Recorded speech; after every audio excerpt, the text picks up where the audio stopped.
युद्धपोतों का पहुंचना, जिस पर नजरें बाकी देशों की भी बनी हुई है। रूस की क्षेत्रीय प्रभाव को बढ़ाने में दिलचस्पी यहां नजर आ रही है। बांग्लादेश की विदेश नीति में रणनीतिक बदलाव के तौर पर इसे देखा जा रहा है। चीन पर क्या निर्भरता कम करना चाहता है बांग्लादेश? अभी तो चीन के दौरे पर गए थे मोहम्मद यूनुस, अब ऐसे में प्रभाव को कम करने की तरह भी देखा जा रहा है। और अब चीन की तरफ जिस तरीके से डिपेंड दिख रहा था बांग्लादेश, उसके बाद ये बदलाव है। चीन की बजाय रूस की तरफ अब ये हाथ बांग्लादेश का बढ़ा है।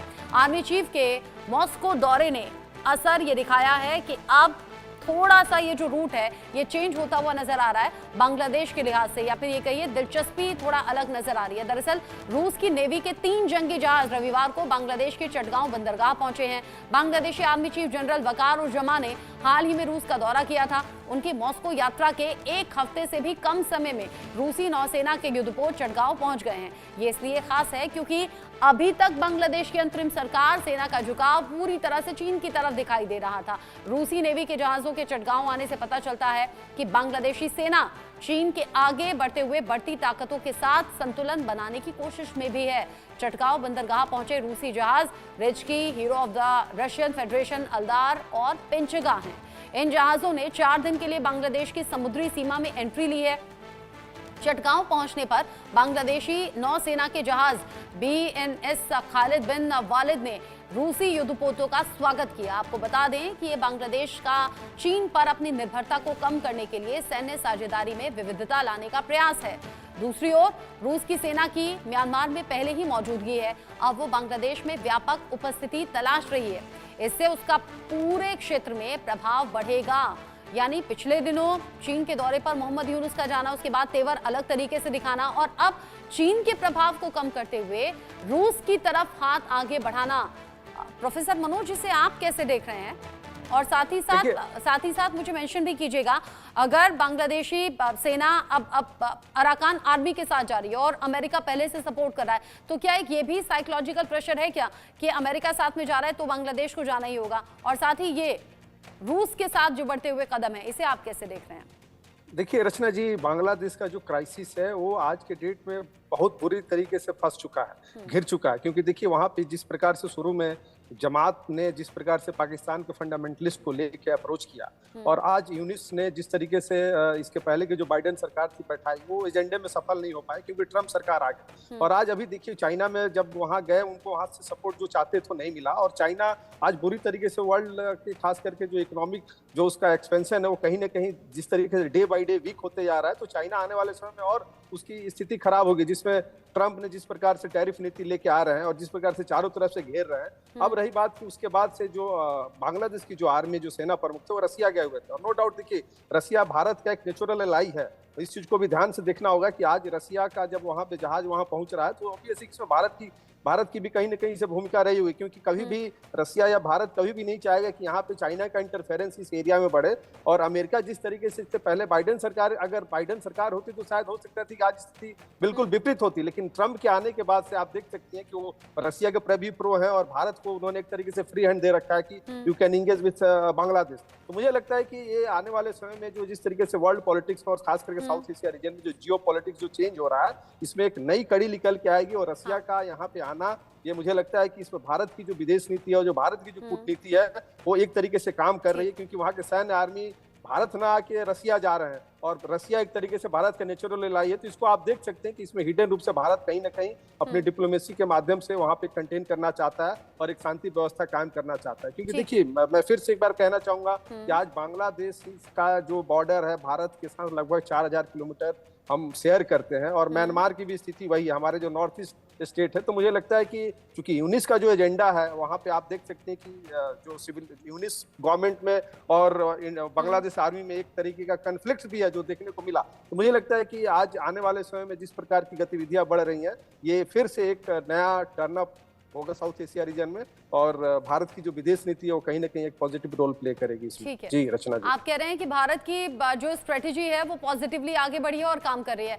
प्रशांता कुमार जी, क्या बांग्लादेश की पाकिस्तान से नजदीकी और चीन से नजदीकी, जिस पर पिछले कुछ दिन से लगातार मोहम्मद यूनुस को क्रिटिसाइज किया जा रहा था, क्या ये मौके की नजाकत समझते हुए मोहम्मद यूनुस ने पलटी मारी है, यू टर्न लिया है अपने फैसलों से?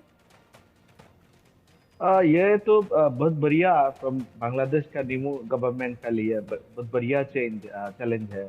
यू नो दैट ये तो वर्ल्ड डायमीटर है साउथ एशिया का शक्ति का लिए आपका फ्रॉम यूएसए का जाए और चाइना के जाए और other the belt Russian belt का जाए।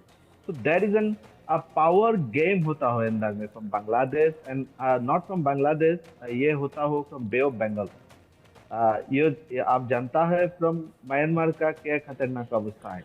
ये तो सिविल वॉर चलता हो, जाति सत्ता का डिफरेंट डिफरेंट अलग minorities group in here, classified group in here rival होता हो, गवर्नमेंट वर्सेस का जनरल पीपल का one kind of rival group होता है। ये बांग्लादेश का तो सिमिलर सिचुएशन नेक्स्ट सामने दिन का आता हो ये मेरा जनता नहीं है, but the situation is more than similar to here because अंदर में वर्ल्ड का डायमीटर फैक्ट आता हो, फ्रॉम चाइना का आता हो, यूएसए का आता हो, एंड नाउ द सिचुएशन कितना टाइम कितना इंटरनेशनल ग्रुप आप जो सोलिसिट करता हो फ्रॉम फर्दर कर दिन के लिए।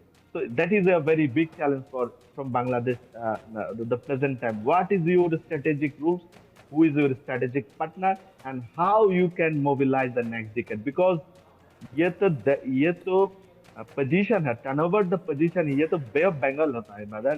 ये Bay of Bengal is a very hub of economy। The next Indo-Pacific strategical ये Bay of Bengal है, इंदर है, तमाम दुनिया का ये बढ़िया बड़ो मेगा प्रोजेक्ट।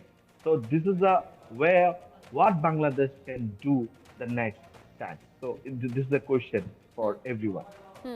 बांग्लादेश में जो हालात बिगड़ रहे हैं प्रोफेसर मनोज, अब मोहम्मद यूनुस के ये जो बदले हुए तेवर हैं, बदले हुए फैसले हैं, बदली हुई दिशाएं हैं, क्या बांग्लादेश के लिहाज से इसे पॉजिटिव समझें?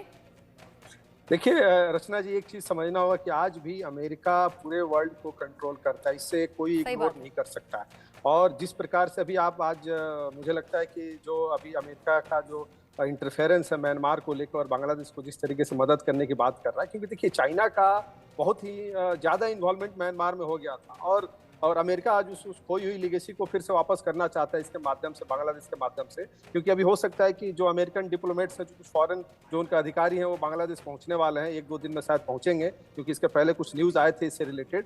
तो मुझे लगता है कि ये कहीं ना कहीं वो रणनीति का हिस्सा है कि जो एक सैन्य एक जो वहाँ पे एक बेस बनाना चाहता है, जो अमेरिका का जो एक शुरू से ही एक उसका एक विजन रहा है। और आज चाइना जिस प्रकार से पिछले 10 सालों में म्यांमार में अपना हर तरीके से आर्थिक रूप से और सैन्य के दृष्टिकोण से जो एक इंटरफेरेंस बढ़ाया था, उसको आज अमेरिका चेक एंड बैलेंस करेगा बांग्लादेश के माध्यम से। और इसीलिए मुझे लगता है कि ये बड़ा ही मतलब एक नया टर्न भारत के साउथ एशिया रीजन में एक विश्व के जो खास करके रसिया का इंटरवेंशन हो रहा है, अमेरिका का इंटरवेंशन हो रहा है, और भारत जिस तरीके से डिप्लोमेटिक तरीके से काम कर रहा है, आप देख सकते हैं कि इसके पहले बांग्लादेश के साथ जो उसका ट्रेड बिजनेस था उसको भी अभी कुछ जो ट्रांसपोर्टेशन वाला था उसको चेक किया है। तो मुझे लगता है कि ये एक आने वाले समय में एक नया मोड़ लेगा और जो कि जो कहीं ना कहीं किसी न किसी रूप से एक पॉजिटिव दिशा की तरफ जाएगा। क्योंकि स्थिरता, जब तक स्थिरता नहीं आएगी तब तक हमको पता है कि जब कोई नेबर स्टेट होता है वहाँ पे अगर कन्फ्लिक्ट्स होता है, और नो डाउट एक चीज़ समझना होगा, वहाँ पे एथनिक ग्रुप्स बहुत ज़्यादा हैं, एथनिक क्लासेस ज़्यादा हैं। जब से म्यांमार का ओरिजिन हुआ है तब से वहाँ पे आपसी संघर्ष होते रहे हैं,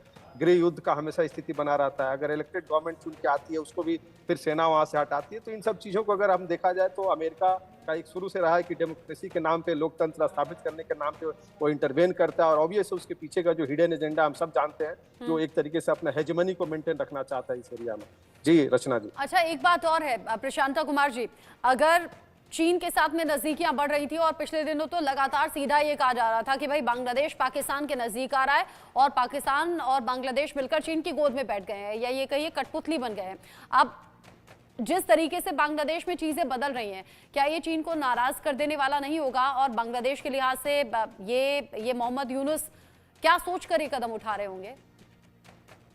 आप जानता हो फ्रॉम चाइना इन्वेस्ट का पाकिस्तान है कहाँ है, फ्रॉम गद्वार एयरपोर्ट का होता है, and several branch from Pakistan होता है। ये तो चाइना तो भैया, चाइना तो लोन ये बिना सत्य का लोन मांगना है। ये तो प्रोजेक्ट है called VRI project, that is one belt one road initiative. ये प्रोजेक्ट ये तो प्रोजेक्ट है डेवलपमेंट का, तो सामने रहता है, अंदर में तो देवलिया का प्रोजेक्ट होता है, अंदर तो लोन प्रोजेक्ट होता है। तो मेरा भावना क्या है, आप जानता हो, तो वर्ल्ड में जानता हो, that China's project is now in invalid the present time. The Pakistan is not working for the China's project. Now, ये तो conflict होता हो, China project में totally corrupt in here from in China. ये तो जातिगत का क्लास है, ये तो अंदर तो आता है बेलूस का बीएल का पार्टी आता हो, प्लस पाकिस्तान को जनरल मेंबर साधारण पीपल का आता हो, गवर्नमेंट आता हो, ये तो क्लैश होता हो only for the China project के अंदर। तो ये बांग्लादेश का चाइना उन्होंने के इम्पोज करता हो, चाइना के डिफरेंट सेगमेंट अंदर होता हो। I think it's a very if ये प्रोजेक्ट तो जनगण का लिए प्रोजेक्ट नहीं है, ये तो डेफिनेटली ये have bounce back to from that project। And ये वेरी इंटरेस्टिंग होता हो, ये तो जनता हो, तो बांग्लादेश का इंडिया का लिए बहुत बढ़िया फ्रेंडशिप